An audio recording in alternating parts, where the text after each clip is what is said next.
Hello दोस्तों, max education में आप सभी का स्वागत है। तो यूपी लेखपाल यूपी पुलिस एग्ज़ाम के लिए जो हम लोग सामान्य जीके के आज फिर से 25 प्रश्न करने वाले हैं और आज हमारा ये दूसरा वीडियोज़ है। इससे पहले हमने पहला वीडियो जो लिया है उसे आप ज़रूर देखें इसी टॉपिक से, और बेहतरीन क्वेश्चन लेकर आया हूँ उसमें आपने अगर उसे नहीं देखा ज़रूर देखें। और इसमें हम लोग जो 25 प्रश्न करने वाले हैं इसमें आपको 20 प्लस ज़रूर करना है और आपका स्कोर कितना रहता है अंत में आप हमें ज़रूर बताएंगे 25 प्रश्नों में से आपने कितने किए। ये वीडियो आपकी तैयारी को परखेगा और 110% आपको ऐसे ही एग्जाम में क्वेश्चन देखने को मिलेंगे।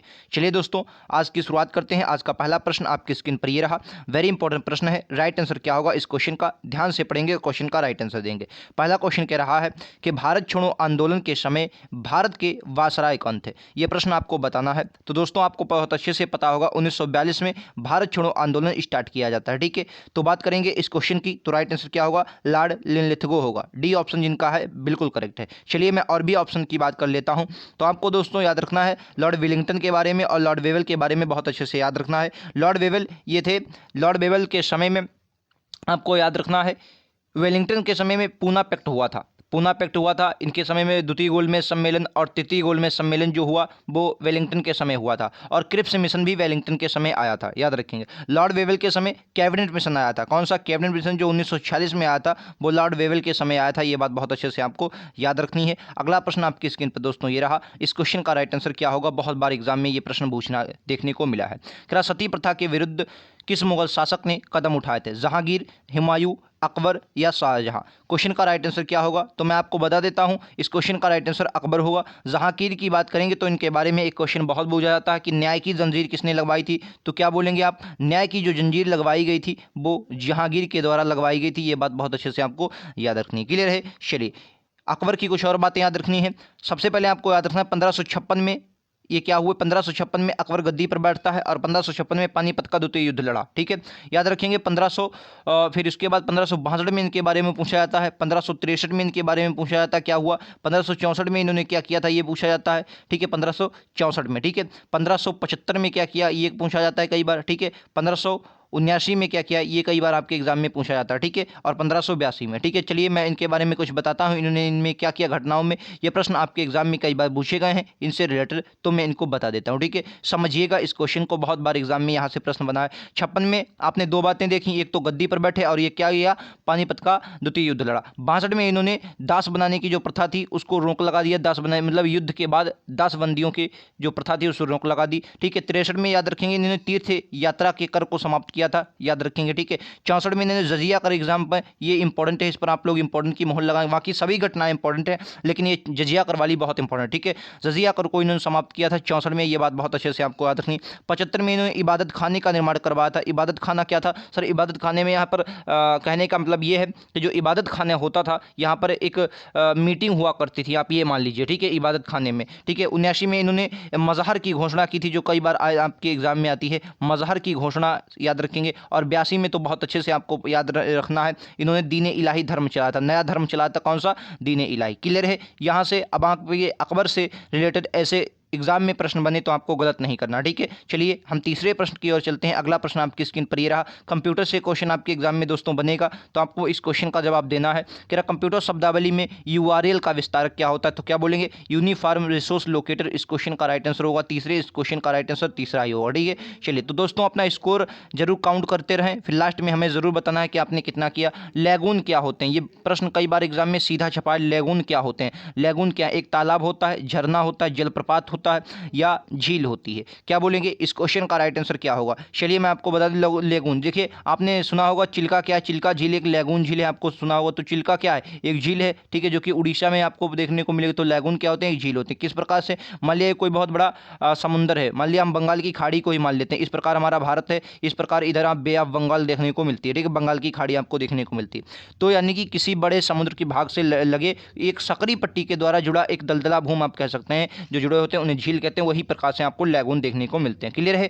चलिए अगला प्रश्न आपकी स्क्रीन पर दोस्तों ये रहा, और बहुत बार एग्जाम में सीधा ये प्रश्न छपा है कि संविधान सभा में मौलिक कर्तव्यों को किस संशोधन के द्वारा शामिल किया गया। सबसे इंपॉर्टेंट प्रश्न ये है कि एग्जाम में कई बार प्रश्न ये छपा है कि जब हमारा मूल संविधान बना, क्या सर, जो मूल संविधान हमारा बना तो मूल संविधान में आपके मौलिक कर्तव्य कितने थे? तो आपको याद रखना है मौलिक कर्तव्य जो था मूल संविधान में 0 थे, कोई भी मौलिक कर्तव्य नहीं था। फिर सब कब जोड़े गए? तो याद रखेंगे 42वें संविधान संशोधन 1976 के द्वारा, 1976 में 42वें संविधान संशोधन 1976 के द्वारा मौलिक कर्तव्यों को जोड़ा गया। और पहले जो मौलिक कर्तव्य थे 10 थे, ठीक है। पहले जब मौलिक कर्तव्य जोड़े गए तो 10 थे, वर्तमान में 11 हैं। एक बात और भी याद रखना है, जब 10 मौलिक कर्तव्य जोड़े गए ये रूस से यानी कि सोवियत संघ जो था पहले, तो सोवियत संघ से लिए गए हैं, याद रखेंगे। और ये स्वर्ण संघ समिति की सिफारिश पर, किसकी? स्वर्ण सिंह समिति की सिफारिश पर जोड़े गए। ये भी बात बहुत अच्छे से आपको याद रखनी है। क्लियर है? चलिए अगले प्रश्न पर आप लोग चलते हैं। अगला प्रश्न आपकी स्क्रीन पर ये रहा।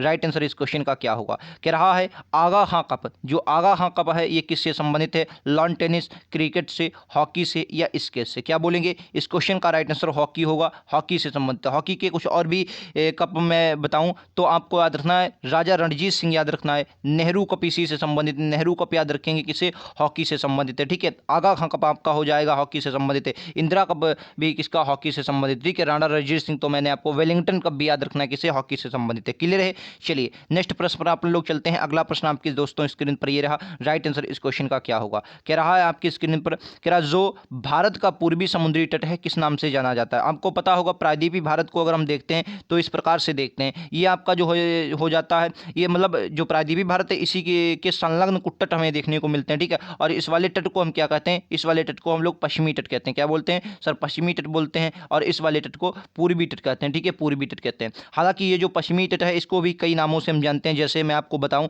तो सबसे पहले गुजरात में जो आपको तट देखने को मिलेगा उसे गुजरात के नाम से ही जानते हैं, ठीक है। फिर गुजरात से जो गोवा तक आपका तट मिलेगा उसे हम कोंकण के मैदान से जानते हैं। क्या है? कोंकण के नाम से जानते हैं, ठीक है। कोंकण के बाद जो आपका कर्नाटक वाले क्षेत्र में मिलेगा उसे हम लोग कर्नाटक का क्षेत्र कहते हैं, कर्नाटक के नाम से जानते हैं, या मंगलोर का तट भी कहा जाता है। और मंगलोर से जो आपको नीचे बिल्कुल तमिलनाडु तक देखने को मिलेगा उसे आप लोग मालाबार तट के नाम से जानते हैं। कौन से? मालाबार। और मालाबार के संलग्न जो आपको पूर्वी क्षेत्र में देखने को मिलेगा उसे हम कोरोमंडल तट के नाम से जानते हैं, ठीक है, कोरोमंडल तट के नाम से जानते हैं। और इनकी ऊंचाई भी बहुत है, हालांकि वो सह्याद्री वगैरह आपने जरूर पढ़ा होगा, ठीक है।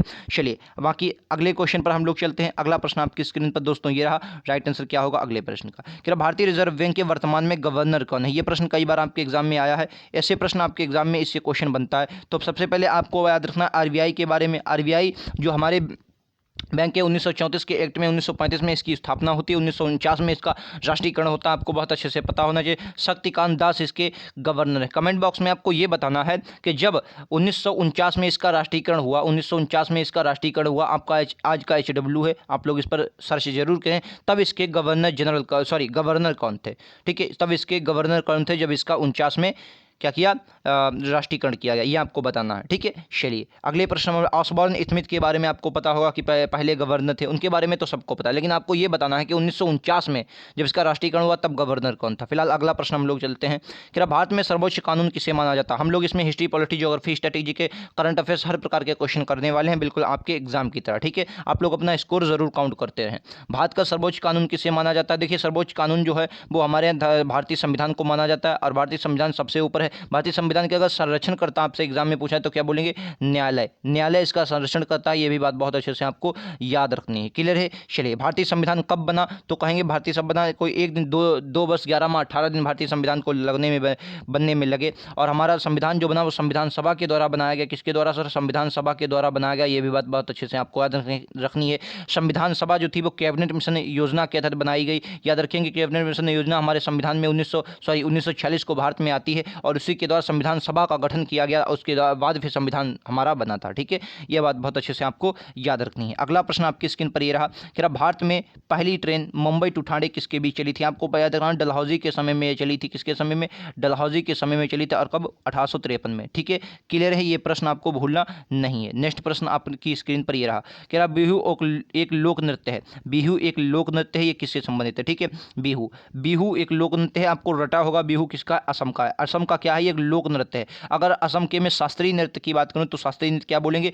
असम का शास्त्रीय नृत्य सत्रिया है, ठीक है, जो नवीनतम है, 8वां सबसे यही जोड़ा गया था, ठीक है। कौन सा है? सत्रिया है, याद रखेंगे कौन सा? सत्रिया, ठीक है, भूलना नहीं। चलिए बाकी केरल के आपको पता ही होगा, 2 है शास्त्रीय नृत्य। तमिलनाडु का भारतनाट्यम हो जाएगा, ठीक है, ये भी बात आपको याद रखनी है। अगला प्रश्न आपकी स्क्रीन पर ये रहा कि रेखा जो डैश आपको दिया गया, फिर रेखा जो भारतीय मानक यानी भारतीय मानक के रूप में दर्शाई। देखिए जब आप पढ़ते हैं ज्योग्राफी को, अगर आप पढ़ेंगे तो क्या देखते हैं, आपके हर देश में मानक समय होती हैं। सबसे ज़्यादा जो मानक रेखाएं वो रूस की हैं क्योंकि उसका क्षेत्रफल ज़्यादा है। तो इसी प्रकार से आपकी अलग अलग, भारत में एक मानक रेखा है जो 82.5 डिग्री है, जो हमारे नैनी यानी कि इलाहाबाद के पास से निकलती है। ये बात बहुत अच्छे से आपको याद है। सबसे ज़्यादा इंपॉर्टेंट ये है, आपको याद है जो भारतीय मानक समय है ये 5 राज्यों से होकर गुजरती है। कितने राज्यों से? ये 5 राज्यों से होकर गुजरती है भारत के। ये प्रश्न भी आपको याद है। 82.5 डिग्री ये पूर्व में पड़ती है। ये भी बहुत अच्छे से आपको याद है। सबसे ज़्यादा कन्फ्यूजन ये इन दोनों में होता है कि 82.5 डिग्री 30 पूर्व में है या पश्चिम में, तो आपको ये याद रखना है सर ये पूर्व में पड़ती है। क्लियर है? चलिए नेक्स्ट क्वेश्चन पर हम लोग चलते हैं। दोस्तों बहुत ही बेहतरीन प्रश्नों के साथ इस पीडीएफ को तैयार किया गया है, बिल्कुल आपके एग्जाम की दृष्टि से। ठीक है, चलिए कह रहा है भारत की पहली जनगणना के समय भारत के वायसराय कौन थे, ये आपको बताना। देखिए पहली जनगणना जो हुई थी 1872 में पहली जनगणना हुई थी। ठीक है, जो पहली जनगणना हुई वो लॉर्ड मेयो के कार्यकाल में हुई थी। ठीक है, लॉर्ड मेयो के कार्यकाल में।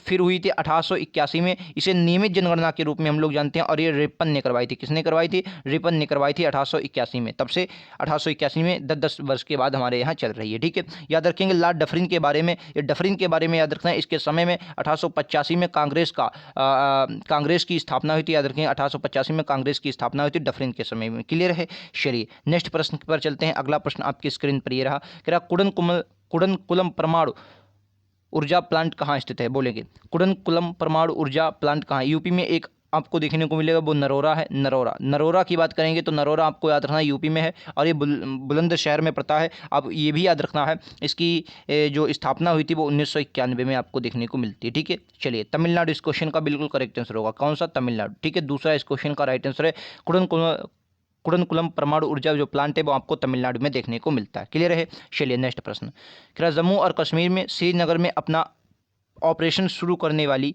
पहली विदेशी एयरलाइंस बन गई है? आपको ये बताना है, जो जम्मू कश्मीर में श्रीनगर से अपना ऑपरेशन शुरू किया है वो किसने? तो एयर एशिया ने शुरू किया। चौथा इस क्वेश्चन का दोस्तों बिल्कुल करेक्ट आंसर होगा, आपके एग्जाम के लिए बहुत इंपॉर्टेंट है। ठीक है, चलिए नेक्स्ट प्रश्न पर हम लोग चलते हैं। अगला प्रश्न आपकी स्क्रीन पर ये रहा कि भारतीय संविधान का कौन सा अनुच्छेद संसद को विद्यमान राज्यों की सीमा बदलकर नए राज्य के निर्माण का अधिकार देता है? यानी कि देखिए समझिएगा, अगर कोई 2 राज्य हैं, उन दोनों राज्यों को क्या करना है? 2 राज्यों को एक करना है। क्या करना है? 2 राज्यों को एक करना है। मान लिया कोई 2 राज्य हैं, इन दोनों राज्यों से थोड़ा थोड़ा हिस्सा लेकर एक राज्य करना है। ठीक है, या कोई एक राज्य है, इसको तोड़कर 2 राज्य बनाना है, तो इनका जो काम होगा वो आर्टिकल 3 के तहत किया जाएगा। और आर्टिकल 3 की पूरी जो शक्ति होगी यानी कि वो किसके पास है? वो संसद के पास होती है। ये बात बहुत अच्छे से आपको याद रखनी है। ठीक है, चलिए, और अगर आपके एग्जाम में ये पूछ दिया कि मान लिया कोई दूसरे देश से अगर हम कोई हिस्सा ले रहे हैं तो वो आर्टिकल 2 के तहत हम इसमें अपने भारत में करेंगे। ठीक है, ये बात बहुत अच्छे से आपको याद रखनी है। नेक्स्ट प्रश्न आपकी स्क्रीन पर, ये तो वही प्रश्न है। चलिए अगला प्रश्न हम लोग देखते हैं। क्या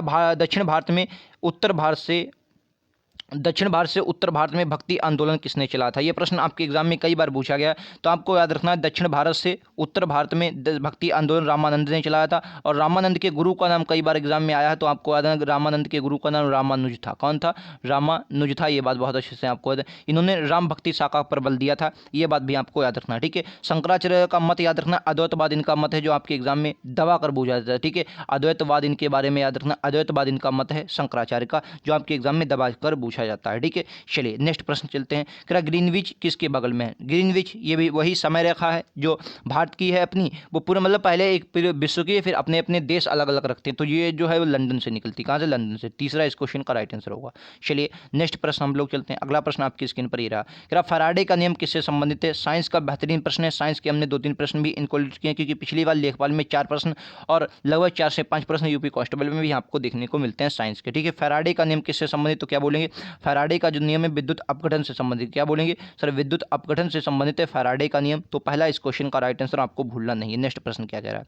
क्या भारहीनता की अवस्था में एक मोमबत्ती ज्वाला का मतलब जो भारहीनता है उसकी अवस्था में एक मोमबत्ती का जो ज्वाला का आकार होगा वो क्या रहेगा? देखिए भारहीनता की कमी में मोमबत्ती का आकार वही रहता है। ठीक है, इसमें कोई परिवर्तन नहीं होता। ये प्रश्न जूनियर असिस्टेंट में पूछा गया प्रश्न है। ठीक है, तो आपको याद रखना है। नेक्स्ट प्रश्न आपकी स्क्रीन पर ये रहा, राइट आंसर क्या होगा? क्या हाल ही में कौन सी आईपीएल फ्रेंचाइजी देश की पहली स्पोर्ट और निकॉन कंपनी बन गई? Rajasthan Royals, Delhi Capitals, Chennai Super king, Sunrisers Hyderabad. तो क्या बोलेंगे? Chennai Super king. Chennai Super king जो है इसके बारे में याद रखना। तीसरा इस क्वेश्चन का राइट आंसर होगा Chennai Super King IPL franchise देश की पहली स्पोर्ट यूनिकॉर्न कंपनी बन गई है। ये बात बहुत अच्छे से आपको याद रखनी है, ठीक है। नेक्स्ट प्रश्न आपकी स्क्रीन पर ये रहा। क्या निम्नलिखित में से कौन सा धातु अर्धचालक की तरह ट्रांजिस्टर में प्रयोग किया जाता है? अर्धचालक के रूप में कौन प्रयोग किया जाता है? चांदी, ग्रेफाइट या जर्मेनियम या ये सभी? बोलेंगे अर्धचालक के रूप में किसमें? ट्रांजिस्टर में प्रयोग किया जाता है, बोलेंगे। तो याद रखेंगे दोस्तों, इस क्वेश्चन का राइट आंसर जर्मेनियम होगा। क्या होगा? जर्मेनियम। जर्मेनियम इस क्वेश्चन का राइट आंसर होगा तीसरा याद रखेंगे, जो जर्मेनियम होता है वो धातु अर्धचालक की तरह ट्रांजिस्टर में प्रयोग होती है। क्लियर है? चलिए नेक्स्ट प्रश्न।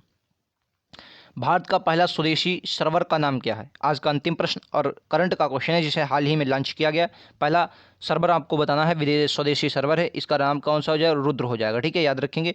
तो इस क्वेश्चन का राइट आंसर रुद्र होगा। आपने स्कोर कितना किया आप हमें ज़रूर बताएंगे, आपका स्कोर कितना रहा और क्वेश्चन कैसे लगे आप ज़रूर हमें कमेंट बॉक्स में बताएं। और वीडियो के बारे में 2 शब्द जरूर लिखें, आपको वीडियो कैसी लगी। ऐसे लगातार प्रश्नों के लिए आप हमारे चैनल को सब्सक्राइब कर सकते हैं। और 500 प्रश्नों की जो हमने एक श्रृंखला स्टार्ट की थी, उसका लिंक मैं आपको नीचे डिस्क्रिप्शन में दे दूंगा, उसे आप ज़रूर देखें। और पिछले वीडियोज़ देखने के लिए आप हमारे चैनल पर ज़रूर जाएँ। बेहतरीन वीडियोज़ आपको मिलेंगे जो आपके एग्जाम के लिए 110% करेक्ट साबित होंगे, ठीक है। तो मिलते हैं अगले वीडियोज़ में दोस्तों, आज के लिए इतना ही। Thank you.